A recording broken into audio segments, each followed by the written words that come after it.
Anyone who has a why to live can bear almost any how. Viktor Frankl, Man's Search for Meaning, Giant.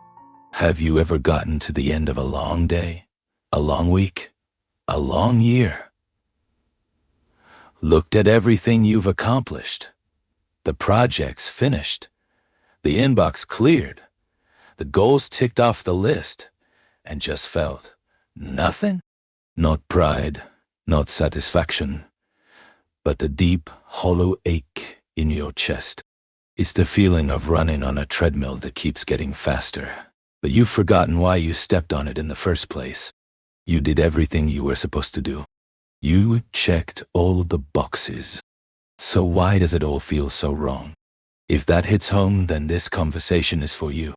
Because we're going to explore the idea that the burnout so many of us feel isn't just about being overworked. That's just the symptom. The real issue is something much deeper, an existential crisis. It's a signal from your soul that the life you're living is no longer aligned with the person you truly are.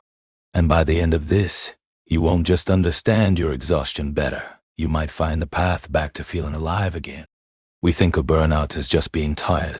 We use metaphors of empty cups and dead batteries. And of course, that part is real. The bone-deep physical and emotional depletion is debilitating. You feel it in the fog that clouds your mind, in the short fuse you have over something tiny. It's the feeling of having absolutely nothing left to give, of being scraped hollow. But that's only surface level. The World Health Organization defines burnout with 3 dimensions: exhaustion, reduced professional efficacy, and, this is the crucial one, increased mental distance from your job. Negativism, cynicism, that's the part that cuts to the bone. It's when you stop caring. The work that once lit you up now feels like a string of pointless tasks. The company mission that once inspired you now just sounds like empty corporate jargon. This isn't just being tired. This is a sickness of the spirit. It's the slow, creeping realization that the how of your life, the daily grind, the meetings, the deadlines, has completely swallowed the why. You're a magnificent, powerful ship churning through the water at incredible speed, but you've lost the map and smashed the rudder. You're just moving for the sake of moving, and the deepest part of you knows it. This feeling has a name: the existential vacuum. It's a term from Viktor Frankl, the same man we quoted at the start. He saw it as a modern plague, a profound sense of inner emptiness, a feeling that life has lost its meaning. He argued that, in the past, tradition and duty told us what to do. Now we have total freedom to choose our path. And in that freedom, so many of us get lost. And we try to fill that void. We fill it with more work, with money, with status, with mindless consumerism, with scrolling through the highlight reels of other people's lives. We become human doings instead of human beings. Our self-worth gets tangled up with our productivity. The busier we are, the more important we feel. But it's a house of cards. And burnout is the sound of that house collapsing, leaving you with that terrifying, echoing emptiness.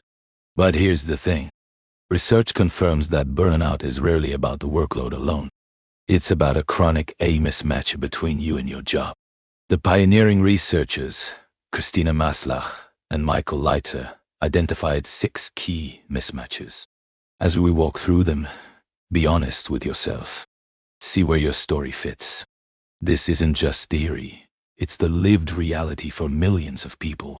The first mismatch, workloading tart. This is the obvious one. Being constantly buried, with no time to recover. It's the feeling of drowning, where finishing one task only reveals 3 more beneath the surface. You're in a perpetual state of triage, your nervous system locked in fight or flight. But it's not just the E mountain of work. It's the E-type A. Are you constantly doing emotionally draining work without any support? Are you forced to be an expert in 10 different things at once? Switching contexts so fast your brain feels like a frayed wire. This isn't just about time. It's about being asked to pour from a jug that is never, ever refilled. The second mismatch. Control, or the total lack of it. This is the soul-crushing feeling of being a cog in a machine. You're micromanaged. Your expertise is ignored. You have no say in how you work or what you work on. This powerlessness severs the connection between your effort and the outcome. You're just following orders. Think of Sarah, a brilliant marketing manager. She knows how to create a killer campaign, but her boss dictates every tiny detail based on metrics he barely understands. So Sarah spends her days executing a flawed vision, knowing it will fail. Her passion dies, not from overwork, but from the spiritual death of having no agency. She's no longer a creator, she's just a pair of hands. The third mismatch. This is so much bigger than your salary. Yes, being underpaid is a problem. But the existential crisis comes from a lack of intrinsic reward, recognition, appreciation, the simple feeling that your work mattered.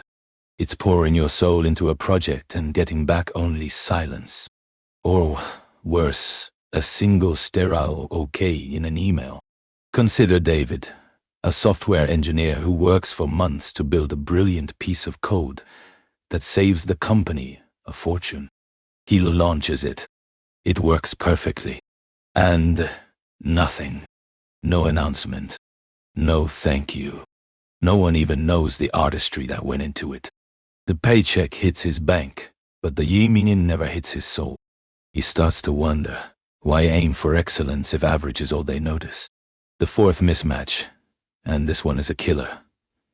Community. We are wired for connection.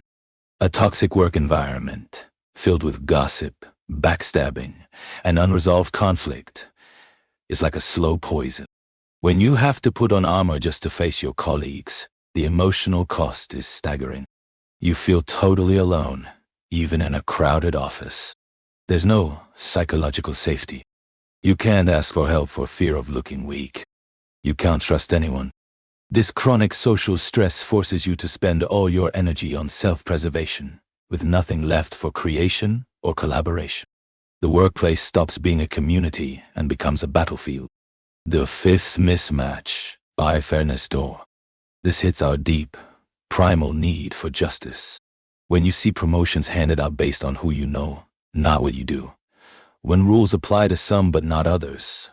When someone else takes credit for your work, it's more than just unfair. It's a moral injury, a betrayal of the way things are supposed to be. Think of Ben, who works tirelessly, mentors others, and takes on extra projects. He's promised a promotion, but it goes to his colleague who plays golf with the boss. That injustice doesn't just make Ben angry, it makes him cynical. It teaches him that the rules are a lie and hard work is for suckers. That cynicism is the very bedrock of burnout, because why would you play a game you know is rigged? And finally, the sixth and most profoundly existential mismatch. This is the heart of the matter. This is a direct conflict between what you believe in your core and what the organization you work for stands for. This is where you feel like an imposter in your own life. Imagine Alex, a designer who is passionate about sustainability. To pay the bills, they take a job at a fast fashion company known for its waste and exploitation. Every day, Alex uses their incredible talent to make ads that convince people to buy more, consume more, throw away more.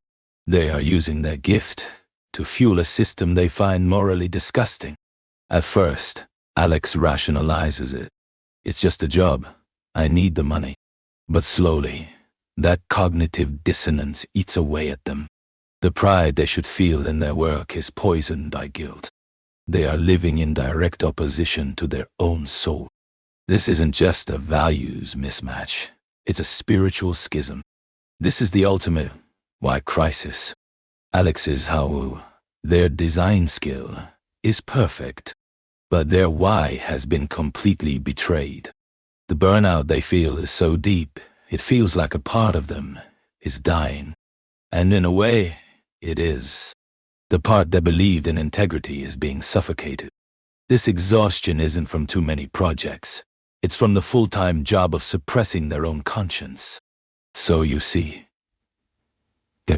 these 6 mismatches are the fault lines running under our lives. You might feel one, or a devastating combination of all 6. The workload is crushing. You have no control. You feel unappreciated. The community is toxic. The system is unfair. And the whole mission feels like a lie. Listen to me. This is not a personal failing. You are not resilient enough. Your burnout is a sane and human reaction to an insane environment. Your burnout is a message, a distress signal from the deepest part of you. It is the check engine light for your soul. And for too long, we've been told to just treat the symptom. Take a vacation, do some yoga. That's like putting a tiny band-aid on a mortal wound. It's like cranking up the radio to ignore the sound of your engine exploding. It doesn't fix the problem. The invitation here is to finally listen to that engine, to honor the signal, to ask the terrifying but vital questions. Why am I really doing this? Does this work give me life, or does it take it away? Am I building something I believe in, or am I just trading my soul for a paycheck? Who was I before all this, and do I even recognize that person anymore? The true path out of existential burnout isn't just finding a less stressful job. It's about finding a more meaningful one. It's about closing the gap between what you do every day and who you are in your soul. It's about reclaiming your why, so that the how finally makes sense again. If any of this resonated with you, if you felt that flicker of recognition, subscribe, because understanding the problem is only the first step. In our next conversation, we'll shift from the what to the how, exploring the courageous, practical steps you can take to heal and redesign a life that feels like your own. I'll leave you with this to think about. What was the why you thought you were chasing when you started this journey? And what is the why your soul is crying out for now? Let me know in the comments.